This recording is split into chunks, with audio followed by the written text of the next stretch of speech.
ચોરી તો ચોય નહીં કરી, પણ બાપનો વીઘો પડ્યો તો નીરો વેચી માર્યો. ઓહો, જમીન વેચીને લાયા છો એમ?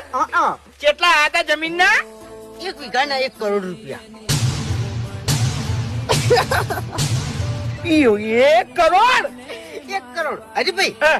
ગાડી લાયો, 3 માળનું મકાન કર્યું આ બંકે. બરાબર. અને બીજા પૈસા બેંકમાં મેળ દીધા. 25,000 રૂપિયા વ્યાજ આવે આ બંકાન મહિને. 25,000 રૂપિયા વ્યાજ ને 3 માળનો બંગલો ખરેખર ઓના ઘર માથે 3 પત્ર નતો હરખલ્યા. હરીભાઈ હા. પછી બીજી વાત તમને કહું, હું કેવો છું મેટરો કિંગ. બરાબર છે? ખરો ખોટો? હાસુ. એટલે 5 લાખ રૂપિયા તો ખાલી એમનામ જ મેળ દીધા છે. જો કદાચ છે ને આ બંકા ઉપર કેસ બેસ થાય ને તો એનાથી લડી લેવાનું. 5 લાખ રૂપિયા એમાં મેળ દીધા એમ છૂટી જવા માટે.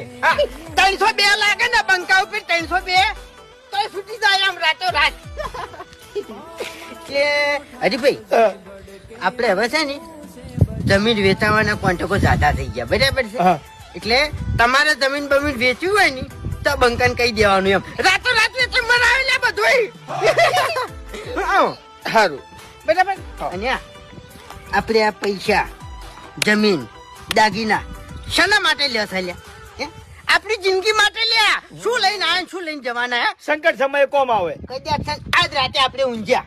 બરાબર છે? અને કાલ સવારે પટી ગયા તો એ જમીન શું કરવાની, એ દાગીના શું કરવાના, એ રૂપિયા શું કરવાના? એટલે જલસા કરવાના, જલસા. એટલે આ બંકોસાની જલસા જ કરે છે હવે એમ. દેખાય છે ને તો દેખાય છે ને ભાઈ. આ તો નક્કી ના કહેવાય. ઊંઝા પટી જતો રમના ઘરનું ચેડું આવી જતો જાવું. વાત સાચી છે.